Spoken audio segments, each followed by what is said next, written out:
Good afternoon, friends. Welcome to our YouTube channel, Mechanical Engineering Classes. I am Prince Tyagi, lecturer Mechanical. Friends, आज का जो हमारा topic है इस video का वो है रेफ्रिजरेशन इक्विपमेंट, और आज हम बात करेंगे कंडेंसर्स के बारे में, जिनको हम संघनित्र भी बोलते हैं। तो इस टॉपिक पर हम ऑलरेडी 2 वीडियोस बना चुके हैं फ्रेंड्स, जिसमें हमने डिफरेंट टाइप्स ऑफ कंप्रेसर्स जो होते हैं उनके बारे में बात की है। अगर आपने वो वीडियो नहीं देखे हैं तो उनका डिस्क्रिप्शन में लिंक उनका दे देंगे, वो आप देख सकते हैं। सो फ्रेंड्स, अगर अभी तक आपने हमारे चैनल को सब्सक्राइब नहीं किया है देन प्लीज सब्सक्राइब और बेल आइकन प्रेस करें, जिससे हमारे लेटेस्ट वीडियो का नोटिफिकेशन आप तक पहुंच पाए। फ्रेंड्स, स्टार्ट करते हैं आज का वीडियो और बात करते हैं कंडेंसर्स के बारे में। सो फ्रेंड्स, जो कंडेंसर्स या कंडेंसर जो होता है, जिसको हम संघनित्र भी बोलते हैं, ये आप लगभग सभी लोगों ने देखा होगा कि जैसे घरों में जो एसी लगा होता है, उसकी जो आउटडोर यूनिट है उसमें जो एक साइड में आपने फिन्स देखे होंगे लगे हुए, एक तरफ तो फैन दिखता है, दूसरी तरफ फिन्स दिखते हैं, जो उसको हम कंडेंसर कहते हैं, वो कंडेंसर होता है। तो कंडेंसर बेसिकली क्या है? कंडेंसर बेसिकली एक हीट एक्सचेंजर है, यानी कि जो ऊष्मा का जो ट्रांसफर करने का काम करता है, कि जो ऊष्मा हमारा जो गर्मी एसी कलेक्ट कर रहा है या इवेपोरेटर में कलेक्ट हो रही है, एक इवेपोरेटर में एब्जॉर्ब हो रही है, उसके बाद वो कंप्रेसर से जो भी हीट जनरेट हो रही है उस सबको हम एटमॉस्फेयर में हमको ट्रांसफर करना होता है या भेजना होता है। तो वो काम कौन करता है? वो काम करता है कंडेंसर। तो इस लिहाज से देखा जाए तो कंडेंसर जो है वो काफी महत्वपूर्ण है किसी भी रेफ्रिजरेशन सिस्टम को। अगर जो सिस्टम में जो भी हीट या ऊष्मा एब्जॉर्ब हो रही है या हीट जनरेट हो रही है, अगर हम उसको पूरी तरह से एटमॉस्फेयर में ट्रांसफर नहीं कर पाएंगे तो हमें कूलिंग प्रॉपर नहीं मिलेगी, यानी कि जो हमारा रेफ्रिजरेशन इफेक्ट है, जो सिस्टम है, वो हमारा प्रॉपरली ठंडा नहीं करेगा। तो कंडेंसर बहुत ही इंपॉर्टेंट कंपोनेंट है एक रेफ्रिजरेशन सिस्टम का। So condenser is basically a heat exchanger in which the refrigerant undergoes a phase change. दूसरा जो एक इम्पोर्टेंट है कि जो कंडेंसर है उसमें हमारा जो रेफ्रिजरेंट है या कूलेंट है उसका फेज चेंज होता है। ये हम बात कर रहे हैं वेपर कंप्रेशन साइकिल के रेस्पेक्ट में। कुछ साइकिल्स हमने जो डिस्कस की थी, जैसे एयर साइकिल है, तो उसमें ऐसा नहीं होता है, लेकिन वेपर कंप्रेशन साइकिल में टिपिकली यही होता है कि जो रेफ्रिजरेंट है वो अपना फेज चेंज करता है। जो हमारा कंप्रेसर होता है, कंप्रेसर से हमको मिलता है एक हाई प्रेशर वेपर के फॉर्म में, और फिर क्या होता है कि जब कंडेंसर में हो जाता है वहां पे वो कंडेंस होता है, उसका संघनन होता है, और वो हाई प्रेशर वेपर से वाष्प से क्या होता है, हाई प्रेशर लिक्विड में कन्वर्ट होता है। After compressor, proper design and selection of condenser is very important for satisfactory performance of any refrigeration system. तो जैसा फ्रेंड्स मैंने बताया कि कंप्रेसर के बाद में कंडेंसर का जो काम करना, उसका प्रॉपर डिजाइन होना बहुत जरूरी है, जिससे कि हमारा जो रेफ्रिजरेशन सिस्टम है वो अच्छी तरह से सेटिस्फैक्टरी काम कर सके।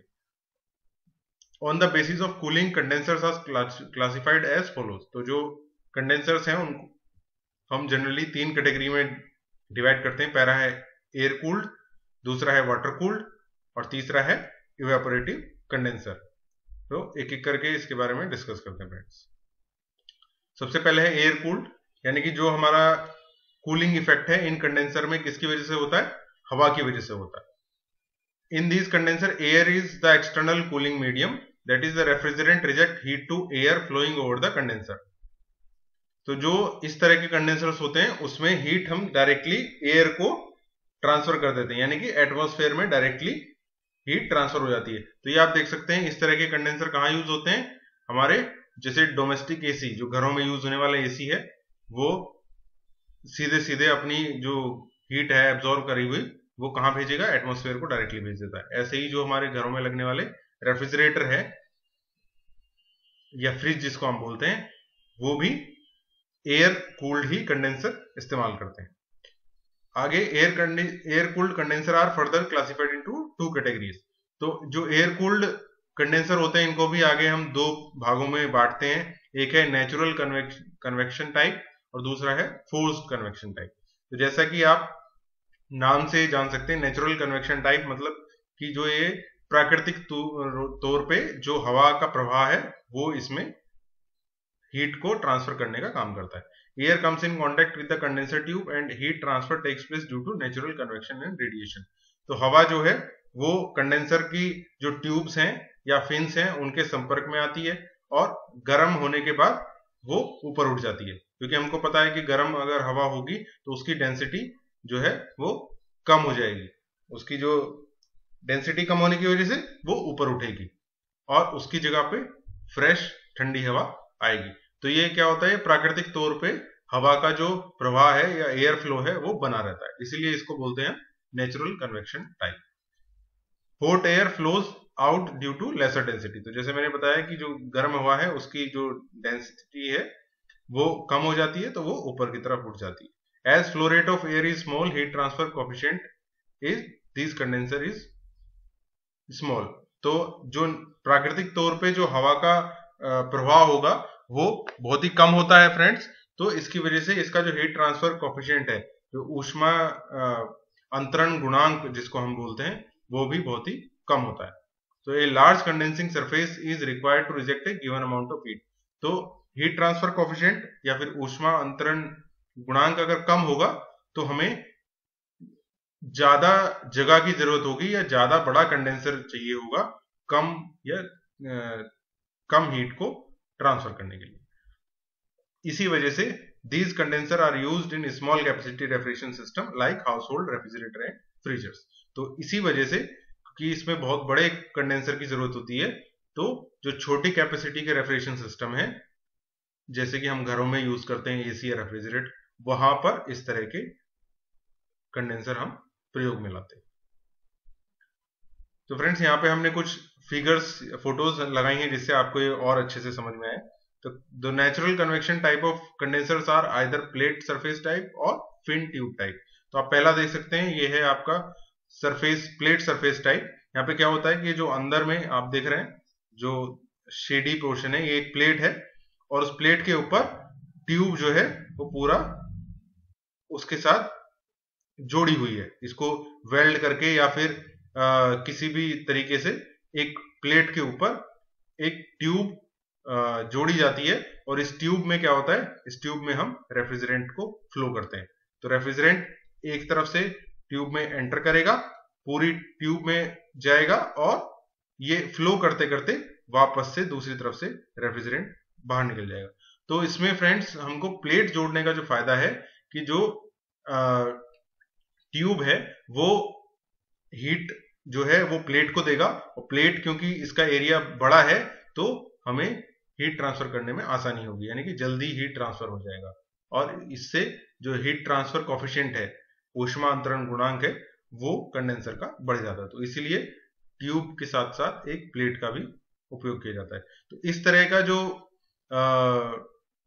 कंडेंसर है वो हमारे रेफ्रिजरेटर में आपने देखा होगा, वहां पर उपयोग किया जाता है। आजकल के जो रेफ्रिजरेटर आ रहे हैं वो कवर्ड होते हैं, लेकिन आप अगर हाथ लगा के देखेंगे तो उसका 3 जो तरफ है, फ्रंट डोर को अगर सामने जो दरवाजा फ्रिज का खुलता है अगर उसको छोड़ दें तो बाकी की 3 तरफ गर्म हो जाती हैं। तो वहां पर उस पैनल के नीचे में कंडेंसर की ट्यूब्स लगी होती हैं जिसकी वजह से वो हीट ट्रांसफर करता है और वो तीनों के तीनों सरफेस रेफ्रिजरेटर की गर्म लगती है। दूसरा है हमारा फ्रेंड्स फिन ट्यूब टाइप्स। तो जो इसमें आप दूसरे वाले फिगर में आप देख सकते हैं, यहाँ पे ये कॉपर की ट्यूब है जिसके अंदर हमारा रेफ्रिजरेंट फ्लो कर रहा है और इस ट्यूब के ऊपर आप देखेंगे यहाँ पर तो ये फिन्स लगाए हुए हैं। तो इन फिन्स की मदद से क्या होता है कि जो हमारा हीट ट्रांसफर एरिया है, ऊष्मा को जो ट्रांसफर करने का जो एरिया है वो बढ़ जाता है और इसकी मदद से हमारा जो हीट ट्रांसफर अच्छा हो जाता है। तो इस तरह का कंडेंसर आपको कहां देखने को मिलेगा? ये मिलेगा आपको फ्रेंड्स जो हमारी डोमेस्टिक एसी हैं, जो घरों में लगने वाले एसी हैं, उसमें इस तरह के कंडेंसर इस्तेमाल होते हैं। जो एसी की आउटडोर यूनिट होती है उसमें अगर आप देखेंगे तो एक तरफ आपको इस तरह का जो कंडेंसर है ट्यूब्स फिन वाली वो आपको दिखेंगी। नेक्स्ट है फ्रेंड्स फोर्स्ड कन्वेक्शन टाइप।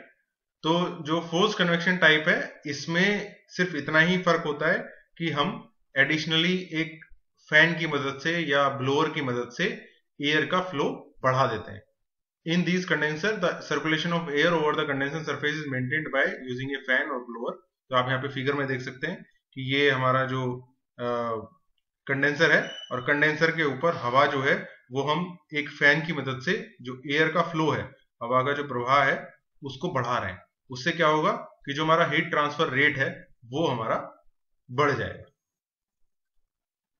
तो ये आप कहां देख सकते हैं, ये वाला आपका जो डोमेस्टिक एसी का जो आउटडोर यूनिट है वहां पर आप देखेंगे कि कंडेंसर के एक तरफ फैन लगा हुआ होता है। तो वो फैन इसीलिए होता है कि जो कंडेंसर के ऊपर जो एयर फ्लो है उसको हम बढ़ा सके और जो हमारा हीट ट्रांसफर है वो और अच्छे से हो सके।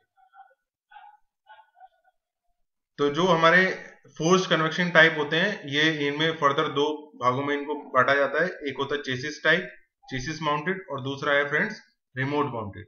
तो जो चेसिस माउंटेड होते हैं उसमें हमारा जो compressor, induction motor, condenser, condenser fan, accumulator, high pressure low pressure cut switch और प्रेशर गेज, ये इतने सारे जो इक्विपमेंट हैं वो सब के साथ एक ही जगह पर होते हैं। और इस तरह का जो अरेंजमेंट होता है उसको हम बोलते हैं चेसिस टाइप। और इसका जो नाम है हम इसको कंडेंसिंग यूनिट भी बोलते हैं, क्योंकि ये पूरा का पूरा जो इक्विपमेंट है मिलकर कंडेंसिंग का काम करता है। तो इसमें कौन कौन से इक्विपमेंट आ गए, compressor, motor, condenser, condenser fan, accumulator और HPLP कट स्विच, साथ में प्रेशर गेज। तो ये सब के सब एक ही जगह पर लगाए जाते हैं और इस पूरे यूनिट को हम बोलते हैं कंडेंसिंग यूनिट। साथ ही जो दूसरा रिमोट माउंटेड होता है फ्रेंड्स, उसमें जो हमारा कंडेंसर और फैन होता है वो पूरे सिस्टम से थोड़ा दूरी पर लगा होता है। नेक्स्ट है फ्रेंड्स वाटर कूल्ड कंडेंसर। यहां पर जो कूलिंग है वो एयर की जगह हम क्या यूज करते हैं, वाटर। तो water is used as cooling medium. तो जो रेफ्रिजरेंट है वो अपनी हीट एयर को ना देके किसको देगा, वाटर को। तो जो वाटर कूल्ड कंडेंसर है वो भी फर्दर 3 भागों में डिवाइड होते हैं। पहला है डबल पाइप और ट्यूब इन ट्यूब टाइप, दूसरा है शेल एंड कॉइल टाइप और तीसरा है shell and tube type. So friends पहला आप है हमारा डबल पाइप और ट्यूब इन ट्यूब टाइप।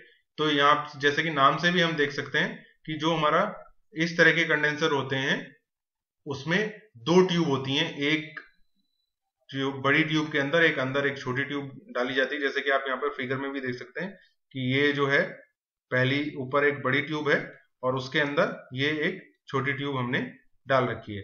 तो एक जो पानी है, ठंडा पानी है कूलिंग के लिए, वो हम इनर वाले में, अंदर वाली में ट्यूब में भेजते हैं और जो बाहर वाली ट्यूब होती है उसमें हमारा जाता है रेफ्रिजरेंट और इसमें जाएगा हमारा वाटर। तो इस तरह का अरेंजमेंट होता है कि अंदर वाली ट्यूब में, छोटी ट्यूब में हम वाटर ट्रांसफर करेंगे, वाटर भेजते हैं, सप्लाई करते हैं, और बड़ी जो ट्यूब है उसमें, बाहर वाली ट्यूब में हम रेफ्रिजरेंट भेजते हैं। तो जो रेफ्रिजरेंट का जो वेपर्स हैं वो पानी को अपनी हीट ट्रांसफर करेंगे और धीरे धीरे कंडेंस हो जाएंगे और दूसरी तरफ से हमें कंडेंस्ड रेफ्रिजरेंट मिल जाएगा। Headers are used at the both end to make the length of condenser small and reduce pressure drop.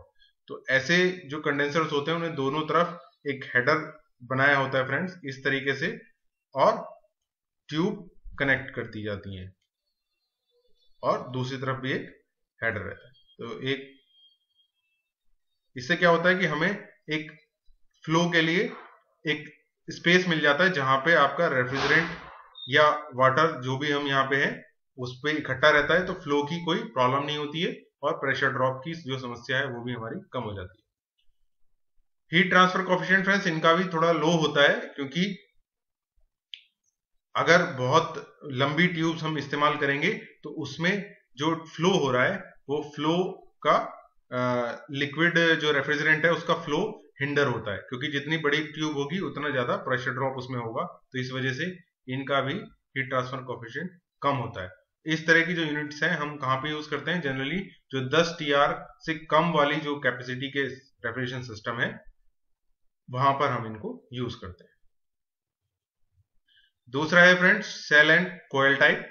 तो इसमें जो वाटर की जो ट्यूब है, जैसे हमने पिछले वाले में देखा कि वो ट्यूब थी अंदर जिसमें पानी का हमने सप्लाई कर रहे थे, यहां पर जो वाटर जो है वो जिस ट्यूब में ट्रांसफर हो रहा है उसको हमने सीधा ना बनाकर, स्ट्रेट ना रखकर एक कुंडली का आकार दे दिया, यानी कि एक कॉयल बना दी है। इससे क्या होगा, क्योंकि कॉयल अगर हमने बना दी है तो जो हीट ट्रांसफर एरिया है वो बढ़ जाएगा। तो इससे क्या होगा कि जो ज्यादा से ज्यादा रेफ्रिजरेंट है वो इस कॉयल के कांटेक्ट में आएगा और ज्यादा से ज्यादा हीट ट्रांसफर हो पाएगा। और इन कॉइल्स पे कभी कभी फिन्स भी लगा दिए जाते हैं। फिन्स आप जानते हैं फ्रेंड्स कि जो छोटी छोटी पत्तियां जैसी लगा दी जाती हैं उनको हम बोलते हैं फिन्स। तो फिन्स लगाने से भी जो एरिया है वो कॉइल का बढ़ जाएगा और हीट ट्रांसफर उससे ज्यादा होगा। Refrigerant flow through the shell. तो जो हमारा रेफ्रिजरेंट है वो बाहर शेल में फ्लो करता है, और जो हमारा कूलिंग वाटर है वो कहां पे, वो कॉइल में फ्लो करता है। तो एक तरफ से जो पानी है ठंडा वो कॉइल में एंटर करता है और रेफ्रिजरेंट से हीट एक्सेप्ट करेगा, और दूसरी तरफ से गर्म पानी हमें बाहर मिलेगा, क्योंकि उसने अब रेफ्रिजरेंट से हीट ले ली है तो वो गर्म हो जाएगा। ऐसे ही जो हमारा रेफ्रिजरेंट है वो ऊपर से आएगा गर्म और हीट अपनी कॉइल को ट्रांसफर करेगा, और नीचे हमको क्या मिलेगा, बॉटम में लिक्विड रेफ्रिजरेंट मिलेगा, यानी कि कंडेंसेट हमको मिलेगा, और उसको हम आगे ट्रांसफर कर देंगे कहां पर, एक्सपेंशन डिवाइस में। In smaller capacity condenser refrigerant flow through the coil while water flow through the shell. तो जो हमारी छोटी कैपेसिटी वाले हैं उसमें हम उल्टा करते हैं, उसमें पानी को हम बाहर फ्लो करते हैं और कॉइल के अंदर रेफ्रिजरेंट होता है। और अगर ज्यादा कैपेसिटी का है तो इसका उल्टा होता है, वहां पर हम कॉइल के अंदर पानी को सप्लाई करेंगे और रेफ्रिजरेंट बाहर शेल में होगा। When water flows through the coil, cleaning is done by circulating suitable chemical through the coils. तो अगर हम पानी को फ्रेंड्स कॉइल के अंदर भेज रहे हैं तो उसमें एक समस्या जो आती है कि हमारा जो वाटर है उसमें कुछ जो सॉल्ट्स होते हैं या सेडिमेंट्स होते हैं वो रहते हैं। वाटर की हम प्यूरिफिकेशन करते हैं लेकिन फिर भी 100% प्यूरिफाई नहीं हो सकता, जैसे कि डिस्टिल वाटर यूज नहीं किया जाता, तो कुछ ना कुछ सॉल्ट्स वाटर में जरूर रहते हैं और वो समय के साथ अंदर कॉइल में जमने लगते हैं। तो जिसकी वजह से क्या होता है कि अंदर एक लेयर बन जाती है सॉल्ट्स की कॉइल के अंदर, और उससे हीट ट्रांसफर जो है हमारा कम हो जाता है। तो इसको बचाने के लिए क्या करते हैं, समय समय पर जो कॉइल है उनके अंदर एक केमिकल सॉल्यूशन भेजा जाता है, जिसकी मदद से जो जमा हुआ सॉल्ट है उसकी लेयर को निकाला जाता है।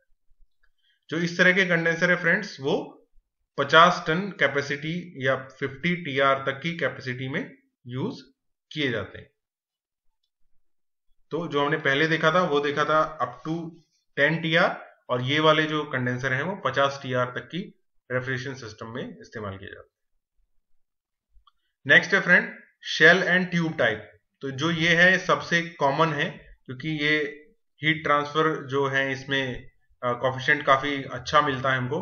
तो ये most common type of condenser है, और इसको हम 2 टीआर से लेके 1000 ऑफ टीआर कैपेसिटी में यूज करते हैं। In this condenser the refrigerant flow through the shell. तो यहाँ पे जो यहां पर आपका जाएगा रेफ्रिजरेंट एंटर करेगा, रेफ्रिजरेंट वेपर, और यहां से आपका रेफ्रिजरेंट एग्जिट करेगा। तो ये हो गया रेफ्रिजरेंट एग्जिट, और ये हो गया आपका रेफ्रिजरेंट इन। साथ ही जो हमारा कूलिंग वाटर है वो आएगा यहां से, वाटर यहां से एंटर करेगा, ये वाटर इन, और यहां से वाटर एग्जिट करेगा, पूरी हीट वाटर आउट लेने के बाद। तो जो हमारे रेफ्रिजरेंट कंडेंसर होते हैं फ्रेंड्स वो इसमें 2 पास या 4 पास भी हो सकते हैं। पास किस पे डिपेंड करता है, पास डिपेंड करता है कि जो हमारा कूलिंग मीडियम है वो कितनी बार कितने टर्न्स इस कंडेंसर में ले रहा है। यहाँ पे जैसे आप देख सकते हैं कि वाटर है वो पहले यहां से एंटर करेगा, सीधा जाएगा, फिर दूसरे एंड पे जाएगा, दूसरे एंड से वापस यू टर्न लेके इस डायरेक्शन में आएगा। तो हमारे कूलेंट जो वाटर है उसके कितने पास हो गए, एक हो गया लेफ्ट टू राइट और दूसरा हो गया राइट टू लेफ्ट। तो यहां पे टोटल 2 पास हैं।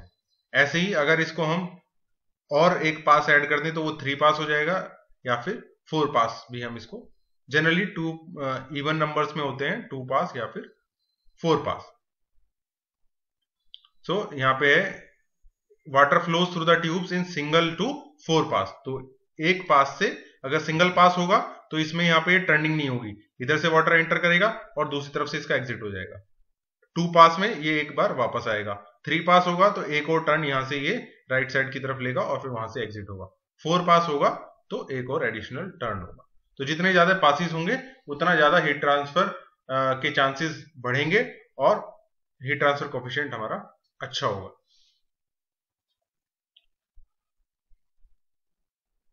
यहाँ पे फ्रेंड्स आप जो बीच में देख रहे हैं ये जो सपोर्ट्स यहाँ पे हैं इनको हम बोलते हैं बेफल्स। तो ये 2 काम करते हैं। ये जो ट्यूब्स हैं जिनके थ्रू हमने कूलेंट या वाटर हम भेज रहे हैं ये इनको सपोर्ट भी करती हैं। साथ ही जो रेफ्रिजरेंट है उनके जो पाथ हैं उनको भी ये डाइवर्ट करती हैं। अगर ये बेफल नहीं होंगी तो रेफ्रिजरेंट सीधा यहाँ से एंटर करके और ये सीधा एग्जिट भी कर सकता है।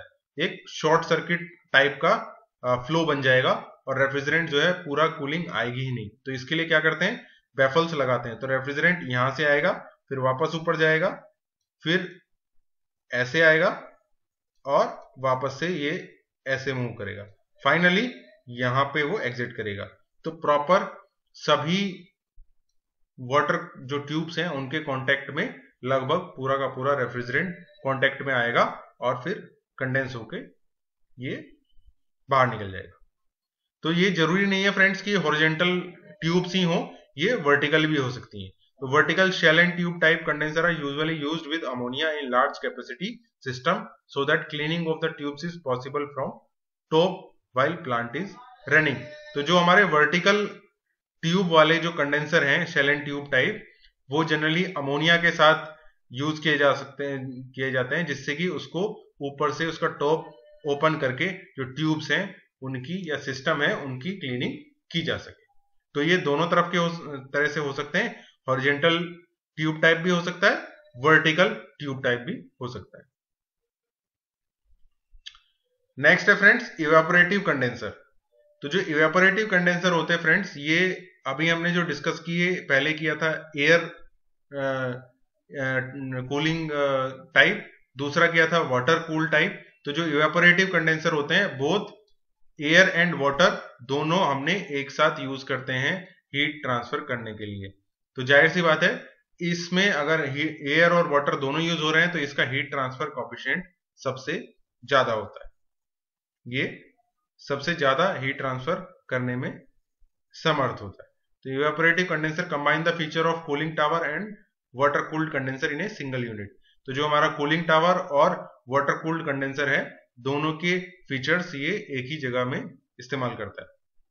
इन this condenser the water is spread from the top part on the bank of tubes carrying the refrigerant and air is induced upward. तो आप देख सकते हैं कि यहां से आपका रेफ्रिजरेंट जा रहा है,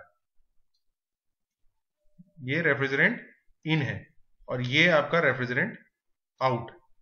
तो ये कॉइल है, इनके थ्रू रेफ्रिजरेंट हम पास कर रहे हैं कूलिंग के लिए।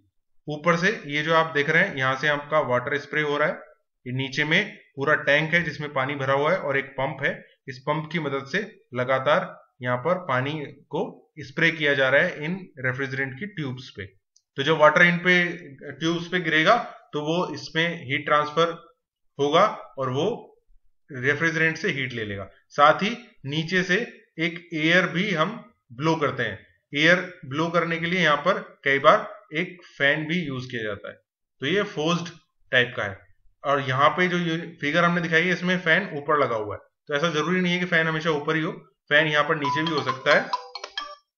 तो ये दोनों तरह का है।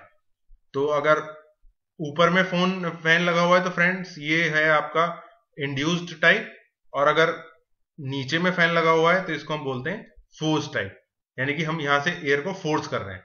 और अगर ऊपर लगा हुआ है तो फिर ये है आपका इंड्यूस्ड टाइप, ये एक वैक्यूम क्रिएट करेगा जिसकी वजह से एयर नीचे से सक होगी। तो ऊपर से पानी का स्प्रे होता है फ्रेंड्स और नीचे से एयर फ्लो होती है, तो एयर भी अपना जो है ट्रांसफर हीट एब्जॉर्ब करती है और ऊपर से वाटर भी हीट एब्जॉर्ब करता है। इसमें एक और है फ्रेंड्स कि जो हम वाटर को स्प्रे करते हैं तो वाटर के ड्रॉपलेट्स आते हैं और बहुत ही ड्रॉपलेट्स और वेपर आने की वजह से उनका जो इवेपोरेशन है वाटर का वो आसानी से हो जाता है, और जब वाटर इवेपोरेट होता है तो वो बहुत सारी लेटेंट हीट एब्सॉर्ब करता है। इसी वजह से इस तरह के कंडेंसर का जो हीट ट्रांसफर कोएफिशिएंट है वो काफी अच्छा होता है। There is a thin water film around the condenser tube from which evaporating cooling takes place. The heat transfer coefficient for evaporating cooling is very large. जैसे मैंने बताया कि इस तरह के जो evaporator होते हैं फ्रेंड्स उसमें heat transfer coefficient काफी ज्यादा होता है। Hence the refrigeration system can be operated at low condensing temperature. क्योंकि हमारे heat transfer coefficient काफी अच्छा है, ज्यादा हमको मिलता है, तो जो रेफ्रिजरेशन सिस्टम है हमारा वो हम काफी कम कंडेंसिंग टेम्परेचर पर भी इसको चला सकते हैं। यानी कि कंडेंसर में हम काफी कम टेम्परेचर तक रेफ्रिजरेंट को कूल कर सकते हैं। उससे क्या होगा, हमारा जो रेफ्रिजरेशन कैपेसिटी है वो सिस्टम की बढ़ जाएगी। तो फ्रेंड्स ये थे हमारे टाइप्स ऑफ कंडेंसर। नेक्स्ट है हमारा कि जो हीट ट्रांसफर कोएफिशिएंट है या हीट ट्रांसफर होता है कंडेंसर में, उसको अगर हमें कैलकुलेट करना हो तो कैसे करेंगे। तो इसके लिए हम टर्म यूज करते हैं overall heat transfer coefficient. Heat transfer in the condenser is given by QC total heat transfer, और ये हम कैलकुलेट करते हैं UA डेल्टा TM। तो U है इसमें friends overall heat transfer coefficient, A है एरिया हीट ट्रांसफर का एरिया जो कंडेंसर में है, और डेल्टा TM जो है वो है mean temperature between refrigerant and cooling fluid. तो यहाँ पे फ्रेंड्स मीन टेम्परेचर हम इसलिए लेते हैं कि अगर हम इसको एक ग्राफ पे देखें तो ये हमारा रेफ्रिजरेंट है, इसका टेम्परेचर कम हो रहा है, और ये हमारा जो वाटर है, वाटर का टेम्परेचर बढ़ेगा अगर हम यहां पर इसको देखें तो। यानी कि ये कोई एक फिक्स टेम्परेचर दोनों के बीच में नहीं रहता है, तो पूरे प्रोसेस में टेम्परेचर डिफरेंस जो है वो चेंज होते रहता है, तो इसीलिए एक मीन टेम्परेचर लेते हैं कैलकुलेशन के लिए। और जो UA है 1/UA, अगर हम इस वाली टर्म्स में जो UA है इसको 1/UA है उसको हम बोलते हैं R या overall thermal resistance of condenser. तो फ्रेंड्स इनकी कैलकुलेशन कैसे होती है, डेल्टा T यानी कि मीन टेम्परेचर और इस थर्मल रेजिस्टेंस की, ये हम हीट ट्रांसफर का जो सब्जेक्ट है उसमें जब हम डिस्कस करेंगे तो वहां पर इसको डिटेल में बताएंगे। अभी के लिए हम ये जान लेते हैं कि इसको UA डेल्टा TM फॉर्मूला से टोटल हीट ट्रांसफर निकाली जा सकती है। नेक्स्ट है फ्रेंड्स हीट रिजेक्शन रेशियो या हीट रिजेक्शन फैक्टर। ये कंडेंसर के मामले में बहुत ही इंपॉर्टेंट एक पैरामीटर होता है। It is defined as the ratio of heat rejected from the condenser to the refrigeration capacity. तो ये रेशियो होता है कितनी हीट हम कंडेंसर में बाहर रिजेक्ट कर रहे हैं एटमॉस्फेयर को, और डिवाइडेड बाय रेफ्रिजरेशन कैपेसिटी, तो कितनी कूलिंग इफेक्ट हमारा सिस्टम जनरेट कर रहा है। तो HRR या HRF का फॉर्मूला है QC, कंडेंसर से कितनी हीट ट्रांसफर हुई, जिसका फॉर्मूला हम पिछली स्लाइड में देख चुके हैं, UA डेल्टा TM, और डिवाइडेड बाय RE यानी कि रेफ्रिजरेशन इफेक्ट। और दूसरा हम जानते हैं कि जो हमारा कंडेंसर से हीट ट्रांसफर होती है फ्रेंड्स वो किसके बराबर होती है, वो होती है refrigeration effect plus work done in compressor. इन दोनों का सम किसके बराबर होता है, QC के बराबर। तो अगर हम ये वैल्यू यहां पर रख दें तो HRR का फॉर्मूला बन जाएगा RE plus W divided by RE। इसको हम आगे रिजोल्व कर सकते हैं, RE से RE डिवाइड हो जाएगा तो 1 प्लस W अपॉन RE। और हम जानते हैं फ्रेंड्स कि जो COP का फॉर्मूला है वो क्या होता है, COP का फॉर्मूला होता है RE divided by work done, यानी कि refrigeration effect divided by work done in compressor. तो आप देख सकते हैं कि W बाय RE किसके बराबर हो जाएगा, 1 अपॉन COP के बराबर। तो HRR का फॉर्मूला बन गया friends 1 + 1/COP of the system. तो ये हमारा है हीट रिजेक्शन रेशियो। तो हीट रिजेक्शन रेशियो हमारा कम होना चाहिए, उतना हमारा अच्छा रहेगा, क्योंकि हम एटमॉस्फेयर में कम हीट भेजें और रेफ्रिजरेशन इफेक्ट हमारा ज्यादा रहे। सो फ्रेंड्स, इसी के साथ हमारा जो कंडेंसर का जो टॉपिक है वो समाप्त होता है। Thank you for watching video, and अगर अभी तक आपने हमारे चैनल को सब्सक्राइब नहीं किया है तो प्लीज सब्सक्राइब और बेल आइकन जरूर प्रेस करें। फ्रेंड्स, नेक्स्ट वीडियो में हम डिस्कस करेंगे इवेपोरेटर्स के बारे में। Till then stay tuned and thank you.